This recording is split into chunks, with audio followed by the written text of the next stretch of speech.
Sit right down and I'll show you where my dreams began. I'm Michael Dugan, your culinary host, guiding you through the chef's journey.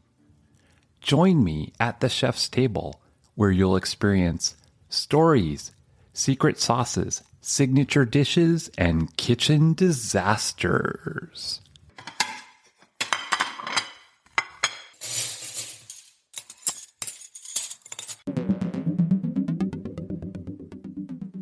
In part one, we follow along on Chef Jensen's culinary journey, from working for Debbie Gold's, a top Chef Masters award winner, to working for Troy Guard as Chef Jensen becomes the executive chef at TAG in Denver, Colorado. Then we'll switch gears and learn how Jensen launched a massive storytelling hospitality movement with Best Served Podcast. I'm excited to introduce you to Chef Jensen Cummings, a fifth-generation chef. His family has owned restaurants since 1900. Chef Jensen, it's an honor and a pleasure to welcome you to our show. Michael, I'm so happy to be here. So happy to engage with your audience. I am thrilled. And I want to take everyone back to where all of this really started. And I think it really started at an early age. So what was it like growing up in the hospitality industry around the restaurant? Very interesting when you mentioned the fifth generation, this kind of legacy industry, this legacy business, all entrepreneurs from 1900 Little Falls, Minnesota to San Francisco. Two generations were really barmen, restaurateurs in San Francisco. And then my father's three younger brothers all own restaurants in multiple different states. And so there was always this underpinning of understanding that there was this entrepreneurial hustle in our family, as well as this drive for hospitality, food, and beverage. Yet growing up in Southern California, the family that was in the restaurant business was actually not where I was growing up. And so there was, kind of trips and family trips where I would go to. I remember one of my uncles was at one point running a hospitality group that had multiple units at the Mall of America in Minneapolis, Minnesota, and going there and going, what is this wild lifestyle that they're living? And then my two uncles own multiple restaurants in Ames, Iowa, where Iowa State is. And that's really where I made my bones and went to culinary school out there. And so taking a trip there with my grandmother, and just kind of, she very much was somebody who taught me about the legacy of it. My uncles taught me the business, and it was really my grandmother who taught me, like, this is what it means to be a part of our family, which was very unique to me. But the day-to-day growing up in Southern California, I wasn't immersed in the business. I didn't work in the restaurant, so to speak, shucking fava beans as a 12-year-old kid, that some people have that story. It was always kind of something that was there in the distance, yet also very much in my DNA. So very unique perspective. So when I graduated high school from Southern California, in Vista, California, I was really, really smart, and I was really an outlaw. And I think that actually served me well and was a detriment to me in the hospitality industry. And I'm sure we'll talk about that, but for multiple reasons. But my uncle said, get your ass out here. You're going to come wash dishes for the summer, and, get out of that place that maybe was, influencing me or whatever. And so I went out, and I just instantly fell in love with the chaos of it, with the artistry of it, with the hard work and intensity, and, lived in a house with four other guys that all worked at the restaurant as well. My uncle's restaurant, Wallaby's Bar and Grill. It's been there in Ames, Iowa since 1988, I believe. So long legacy there, and really cool. We made everything from scratch. It's like on USA Today is like number 35 sports bar in the country, and college town. So Nebraska football games and Kansas basketball games, right? It's like religion there in the Midwest. And I really found my people because I was that misfit, yet I wanted to really express myself, and also, had a little bit of that competitive edge. So I wanted to prove myself to my two uncles out there. So worked for them for a lot of years. And so it was a unique trajectory because it was always in me, yet it wasn't until, I was 17 years old that I got in the industry, which is still pretty young. But a lot of people, they grew up, they were changing diapers at table 12. And that wasn't my perspective. So it was very interesting. I didn't have to leave the family business to come find it later in life. That's an interesting kind of trajectory. I found it, stuck with it, then tried to leave, then came back, then tried to leave again, and went on that life path. It's funny because I think about leaving, right? I left long story short, there was a drive-by shooting in the restaurant. I was an assistant manager, and I decided it wasn't for me anymore. And I missed it. I really missed it. And I fell into technology. And that's why the podcast, right? Because it connects me back to my roots. And so it's funny how you talk about leaving, coming back, and that sort of rubber band effect. I have that as well.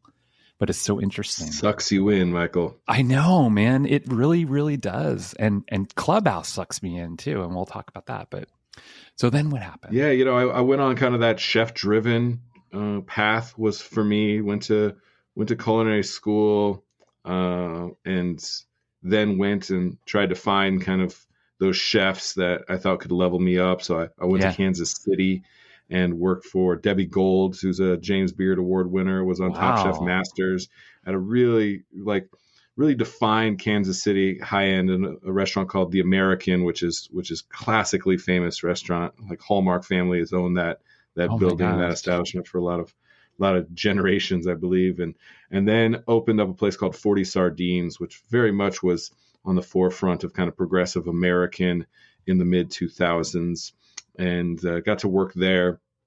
And then my now wife was graduating from Iowa State, and we said, what are we going to do? Where are we going to go? And her brother had just recently moved to Boulder, kind of the year before. She took a trip out, and she said, we're going there. I said, all right, let's go. I knew nothing of Denver, nothing of the Denver food scene.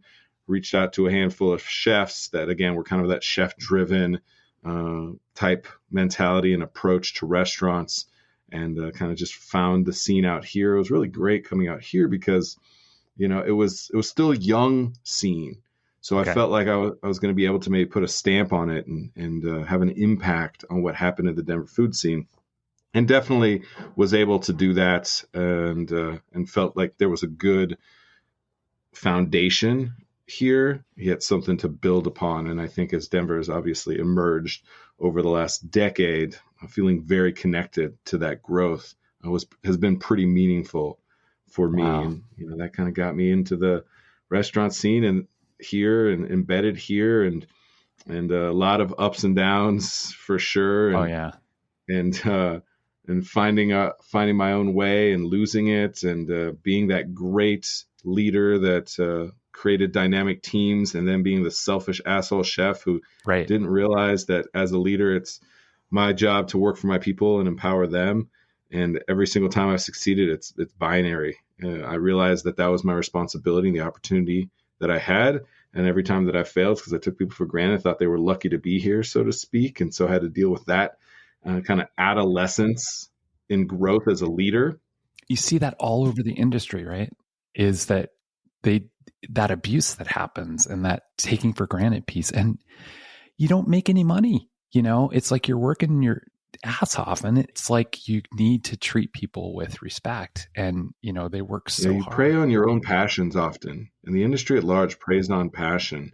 And there's something to finding that passion and being passionate about what you do, yet it puts us in a position where we make really bad decisions categorically as an industry. And I think there's a couple of things that play into that. And when you talk about the abuse, it's almost like the Stockholm syndrome. Like the self-abuse is the worth. The lack of self-worth is and self-deprecation in this industry is something that I think draws kind of those misfits, where there's this little bit of a protective blanket of being a part of that brigade, yet that brigade means that you have to become a caricature of yourself to survive or thrive within it. And that's a huge struggle that we have to reconcile. And I think we're seeing the ramifications of that. We burned real hot for the last 25 years. We went from being those misfits to all of a sudden we were the cool kids. This totally fucked me up.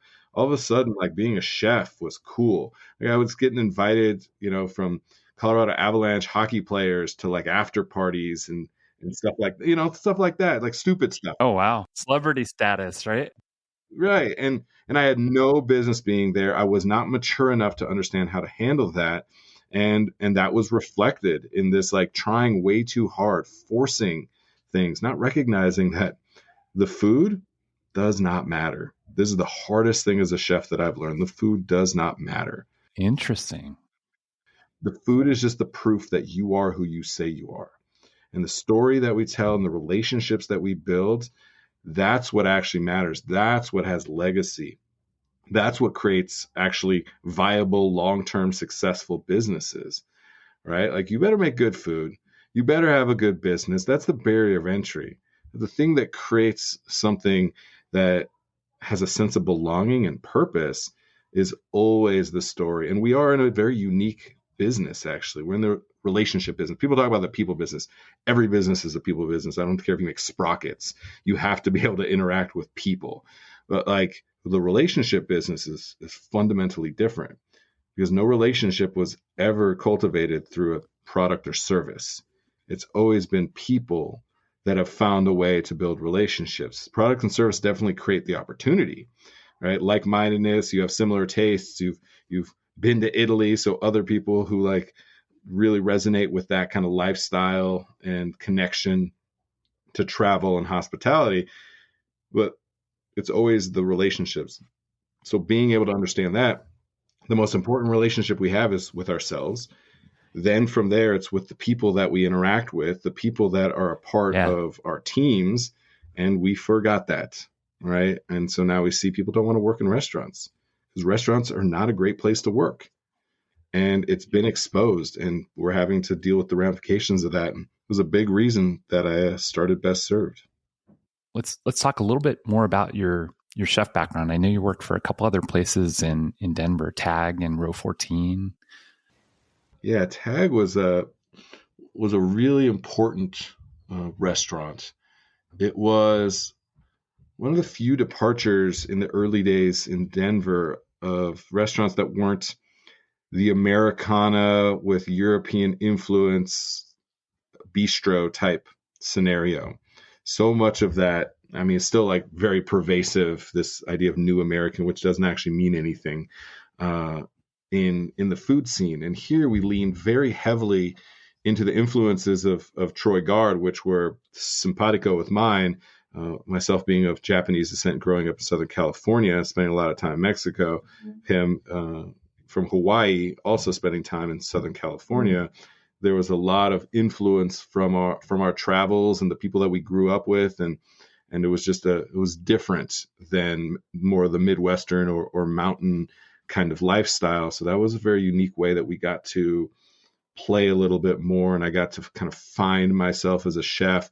I found Japanese culture, which is something very interesting. When I was growing up, my grandmother was from Kyoto, Japan, and so we had this connection to Japan, but I also was interestingly like didn't want to be Japanese. Like when I was growing up, it wasn't cool yet to be Asian in America. And so I had this borderline complex, like that I wanted to be white, like, and I was tall, and my dad's a 6'6" French Irish big white dude, so like I was able to kind of hide enough. But then I remember these moments where people were like, "What are you?" And I'd be like, "Oh, I'm Irish and French." They were like, "Yeah, but what's the Asian?" And then I would like begrudgingly kind of mumble that, "Oh, I'm part Japanese."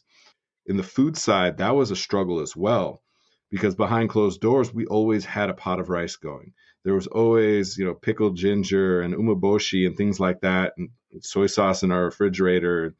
Like these are the things that weren't necessarily, when I go to my friends' houses, the things that they were eating.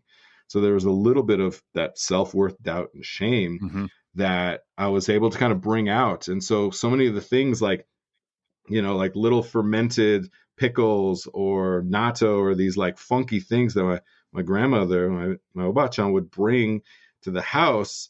When she left, I would like throw anything she left away. I was like making sure that my friends would never see any of this weird Asian stuff.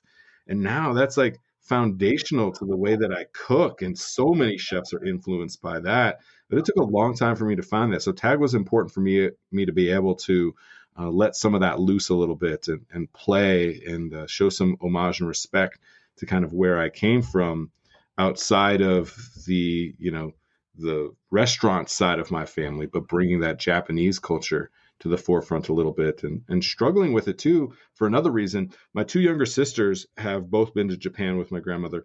All of my female cousins have been. None of the boys have gone. It was this very strange kind of Japanese culture thing where my grandmother from aristocratic family, who they have a Shinto temple in Kyoto, like they bound her feet. So she had small feet and walked pigeon foot, like a lot of these kind of cultural tropes that are very patriarchal. And so I think she was the black sheep, and there was a little bit of like, I'm gonna take care of my girls. And so we respected that very much. Also, we're very, very tall and big individuals. And she would tell us, our family's going to come. They're going to ask you 3 times to come and visit them. And 3 times you have to respectfully decline. This very Japanese thing. I think of people bowing and bowing and bowing to hand business cards. Like there's this very, very like orchestrated dance that needs to happen to respect family and culture. So I had to navigate a lot of those things as well. So just a lot of layers that I'm gonna have to sit on a couch and talk to people about for sure into my future. I can tell. I can't imagine that. But you were a very successful chef, right? And so in TAG, I know that you have a passion for knives because I've heard on your podcast. And I remember you saying something about you having enough knives to purchase a car. We'll be back after a quick break. You don't know what to make for dinner again? You want to explore new cuisines, but you don't have time? What if you have new inspirations and we provide you with the ingredients and recipes? We know you want to travel, learn new foods, explore the world, but life's responsibilities keep getting in your way. What if you can bring those experiences to your home neatly packed into a box? Ladybug Collective is a subscription service that finds real people from around the world to create beautifully curated assortments of recipes, ingredients, and cultural content. Not only do we include cultural ingredients, but also a set of detailed recipe cards with instructions on how to use them. Each box also has a QR code that when scanned takes you to tons more global exploration to immerse yourself in. Everything from film to lifestyle, art to history, it all can be found here. Live your life to the fullest. Subscribe now and don't miss out on the next cultural adventure. Ladybug Collective. Always exploring.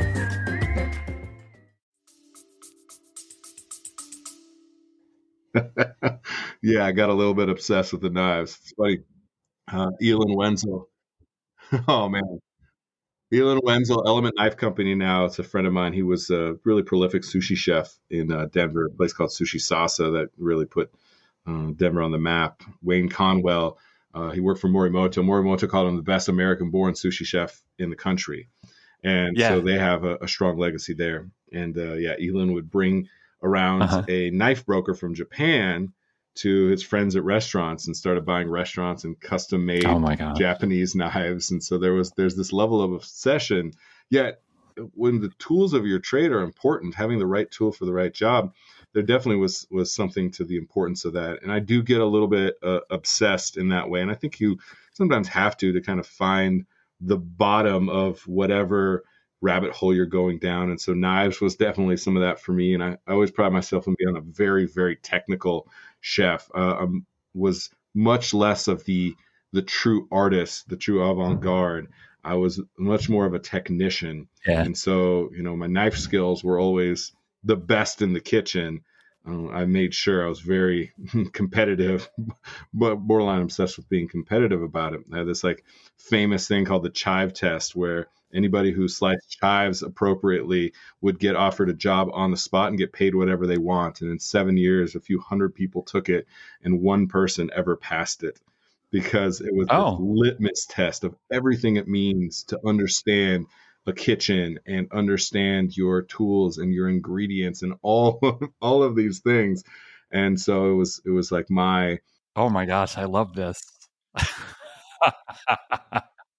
It was like Paul Bocuse, fry me an egg, right? Like that kind of understand who they are and then be able to show them where they're starting. Yeah. Because I was ended up with a lot of, the number 6 or 7 person down the rung at TAG, and then row 14 was just coming from being, the executive chef at some other restaurant, because we just had we were known for kind of building up chefs in a meaningful way, and Uh-huh. always looking to like cultivate talent, which was a great strength. And then so often it's a catch-22. I talk a lot about opportunity turning into obligation. We had this thing where anybody could come in at any time, and I was there 16 hours a day, and I would teach them anything that we were working on that they want to learn. If they wanted to know how to make mole, which took 6 hours, they wanted to know how to butcher cod, they wanted to learn how to, break down a whole duck in 36 seconds. I think I still hold that record. I can't do it in 36. I used to debone ducks though, man. I'm telling you, I know what you're talking about. and that, right? And so they could learn those things, and people would come in hours before their shift. And it was this amazing environment of teaching. As we started to expand, then I had multiple restaurants under my purview and so many chefs and other things. We still had that approach, yet there was nobody committed to that. So all of a sudden what ended up happening is this culture that we had created where it was like, come and learn and cultivate yourself and be able to touch ingredients even beyond your station and level up. And we bring in people that would help us with butchery, and like we were very educationally based. All of a sudden people would come in 2 hours for their shift just to set up their station. Wow. And then there became this culture like, I came in 2 hours to make sure my station was good. Why didn't you come in 2 hours? And there became this underlying obligation where if you didn't come in to become an indentured servant, to undervalue your physical and emotional labor, then you were less committed to the team. And it created this toxic culture that started as this beautiful thing, and opportunity turns into obligation when we don't pay attention. I think of the quote, from Batman, you die a hero or you live long enough to see yourself become the villain. And I think we've seen that in restaurants, and we don't like that quote unquote kids these days are calling us out on our bullshit. Oh, yeah. The reality is we didn't want the 9 to 5. We did not want to sit in a cubicle. I did not want the suit and tie. So we found something different. We found Bourdain's Pirates on the Pirate Ship. And there was like this amazingly beautiful thing about it because it was about us. And all of a sudden we went from, I mentioned going to be the cool kids, then we became the establishment. And we built these businesses that no longer valued the unsung hospitality hero.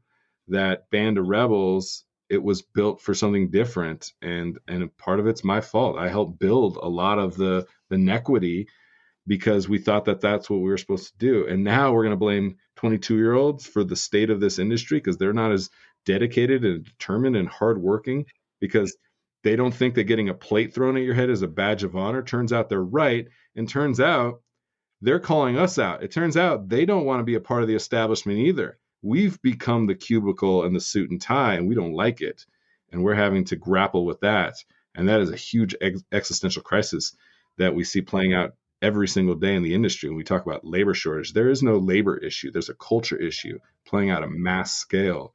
And it was always going to be that way because we plateaued and we dropped off a massive cliff. What do we do next?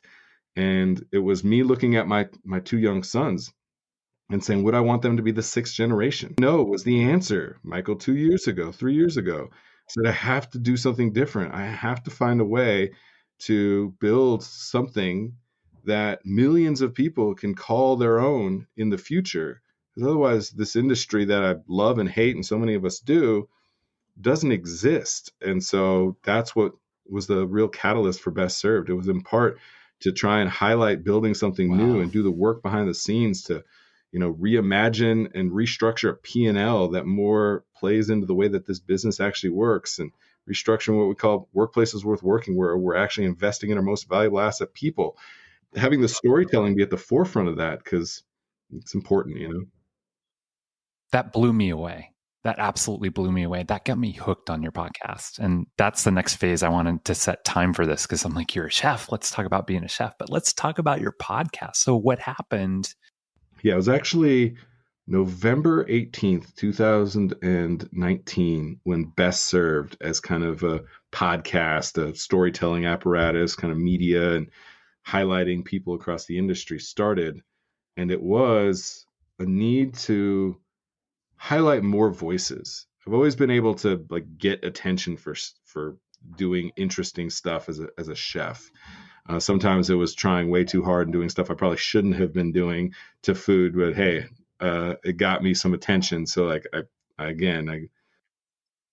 read too many of my own news clippings, and so I recognize that. I also recognize there's a need to highlight the people that impacted me. When I thought about all the people that impacted me, it wasn't people that anybody knew. It was a dishwasher from Guatemala. It was a prep cook from, with 3 kids who she, learned how to make soup dumplings and pot stickers, having never worked in a restaurant. Yeah. Delfina Serrano, one of the most inspiring people I've ever worked with. And I was like, nobody knows these people.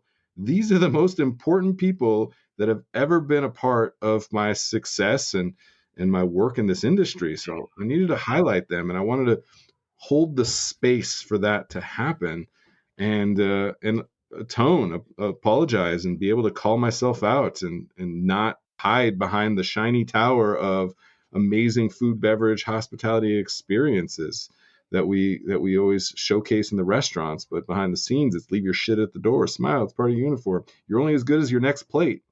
These tropes that we perpetuate are killing us, literally putting us in a position where our mental health is in the garbage as an industry. We're the most likely to have substance abuse issues and mental health issues, and we don't keep any hospitality for ourselves and for each other. So I wanted to shift that paradigm.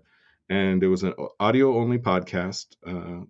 Right now I'm sharing on my personal Facebook the first 37 episodes each day, kind of my 37 days of Christmas.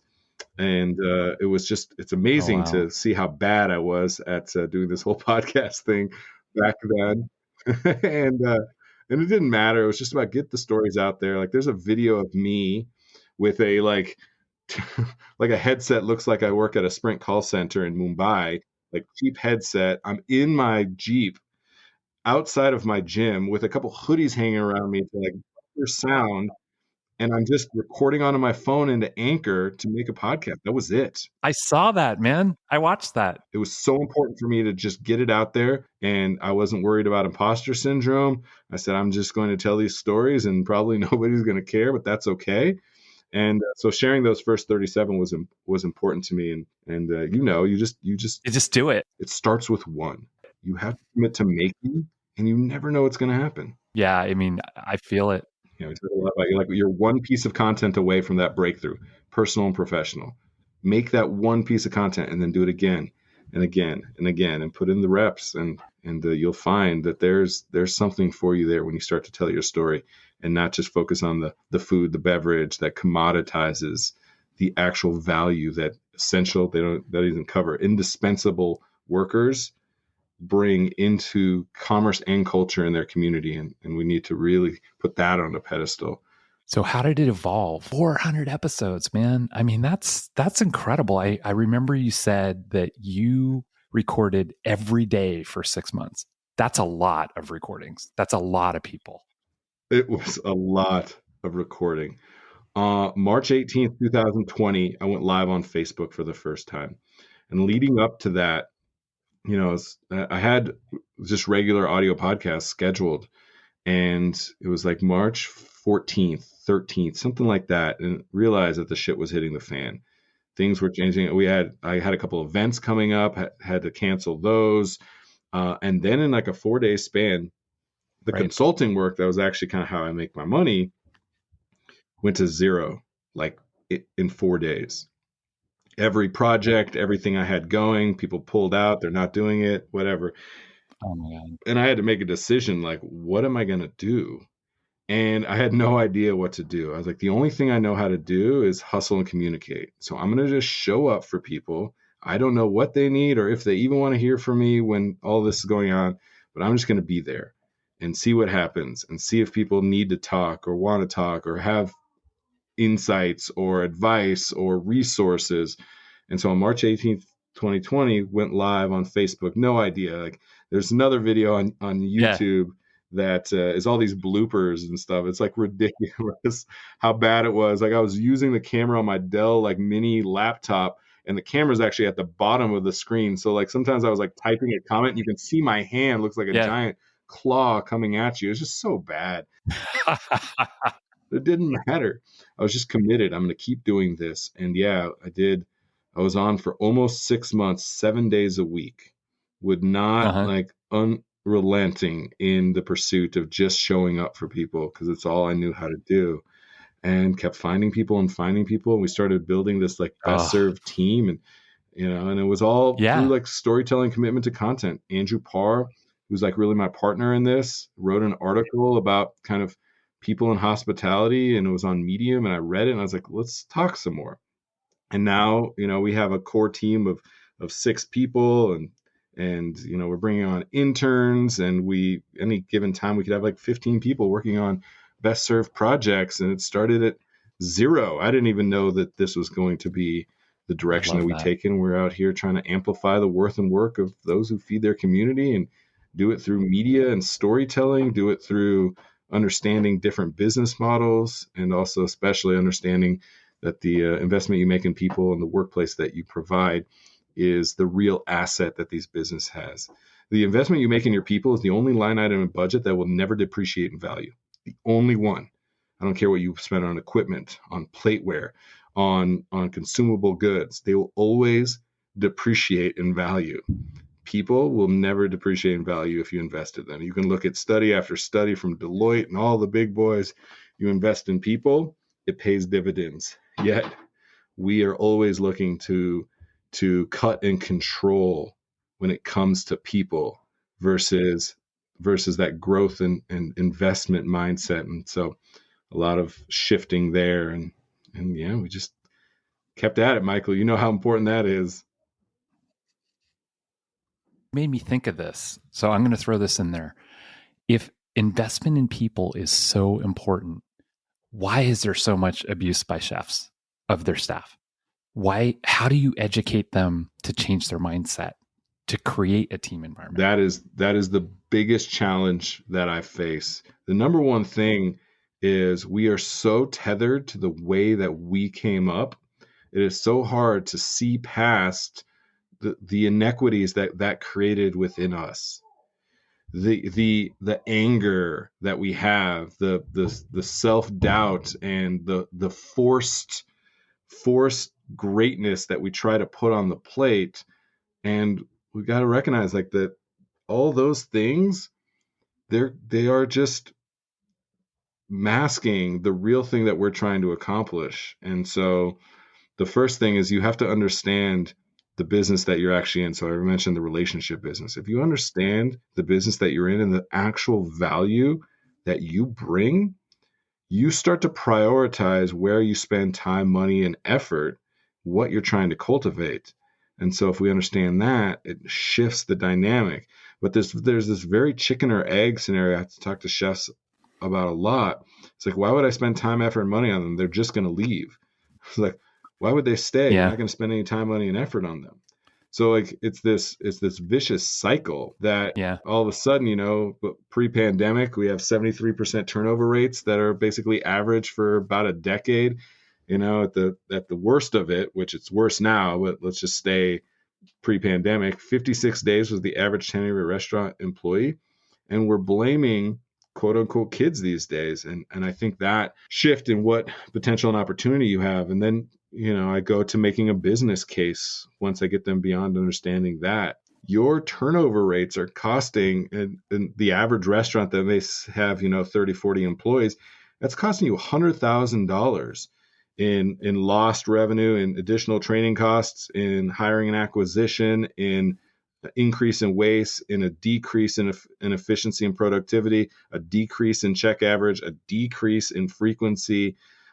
Yet we're trying to nickel and dime our most valuable asset, but we're spending $45 on plates and not willing to pay somebody a living wage. And so we have to make both the emotional and the business case simultaneously, which is incredibly challenging. And so I point people to a couple places, Michael, that I think are good resources. The number one thing I do is go look at MIT's living wage calculator. Truly understand what it takes to be able to just have a basic living wage within your community. Don't please don't do this. I still struggle with this sometimes as I tell my backstory, whatever the hell that is. But like we glorify when I lived in a house with 4 other guys eating top ramen, felt lucky if I could put a fried egg on it. Like that somehow is the fire that molded me. Really, it was one of the things that held me back, is staying in that small mindset. And I kept perpetuating that. And so we need to stop glorifying that and recognize that that's not the reality. Like somebody wanting $15 an hour when you were coming up and you made 7 doesn't mean that they're greedy or entitled or selfish or not hardworking. Twofold. One, it means that's the reality of the economic state that we're in. And 2, you, and this is me, we're an idiot. You allowed yourself to be taken advantage of and called it passion, and did not put yourself in a position to be sustainable and have an equitable and actually profitable business model for people and for the health of the business itself. So that's where I kind of go at. Living wage is big, and shifting the value prop that we have, right? If you are selling a burger, somebody can get a burger for $1, 2 burgers for $2, like whatever. It's ridiculous. And there's a lot of reasons that that's the case. So how can you charge $16 or $18 for a burger? The reality is, in a sustainable fashion, you can't. What you can do is you can create a model where you're not selling the burger. The burger is the proof that you are who you say you are. You're selling the story, the connection, the history, the legacy, the innovation of what is going on that plate. And that's what people connect to. And the burger, better be good, and all of those barriers to entry, the cost of doing business, but that's the value that we see. And so when I think about the American culture, Michael, for anybody listening, thinking about this, like we value food less than almost any country in the world. We are always in the bottom 3 of percentage of income spent on food, which means we don't value food. And there's a lot of reasons for that. The Farm Bill and the way that food is commoditized and the way that the system works. We don't value food. What we do value more than any culture in history is story. Just look at my Disney Plus and my Amazon Video and my Netflix and my Paramount Plus. Like, we value story. Your podcast is story. My wife is hooked. She's listened once and she's like, this is really good. So if our listeners need to check you out, I'm hooked too. All right. Glad to hear it. Story is so important, Michael. And it's like what's connect us since we were in caves writing stories on walls. Like, we are just such storytellers. It's how we contextualize the world, how we connect to people. Sometimes, unfortunately, it's how we segregate ourselves from other people. But story is such a powerful medium. I know. I think about that, and I think about Rob Walker, who was a New York Magazine writer, and did this kind of social experiment where he and some other writers bought a bunch of mundane nothing items on eBay, wrote these incredibly compelling stories, resold them, and made 6,400x their money. So I talk about that story a lot because what it illustrates is, one, we sometimes are, and look, they scammed people for this. So please don't do that. Don't lie. Don't be true to yourself. But what it illustrates is that we value story. And so I think about that. If you're in an industry that's actually the relationship business, understand what that means. That you're actually investing in people, your most valuable asset. Thinking about that. Understanding that people don't value it. Nobody gives a shit what's on your burger unless you're telling a meaningful story about it, and understand how to develop that story. And then understanding the value that we place on story in our culture. Well, it changes the business model completely. And so that is the paradigm shift that we're really pushing, which, Michael, I say all of this and it sounds good. This is incredibly difficult, and it's a long haul for sure. And it is why, monetizing what best served eventually becomes, when it's this like storytelling mechanism, is really hard because most people don't believe me, and I don't blame them. Like, this is completely different than everything we know about the way we communicate within food, beverage, and hospitality.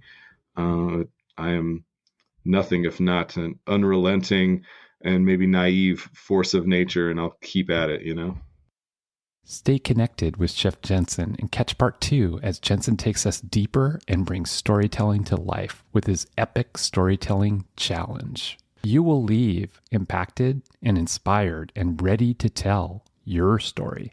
Thanks for joining us today. Follow us on Facebook. Find our website in the show notes. Subscribe on Spotify, iHeartRadio, or wherever you listen. Leave a comment with 5 stars and stay tuned for the next episode of Voice for Chefs.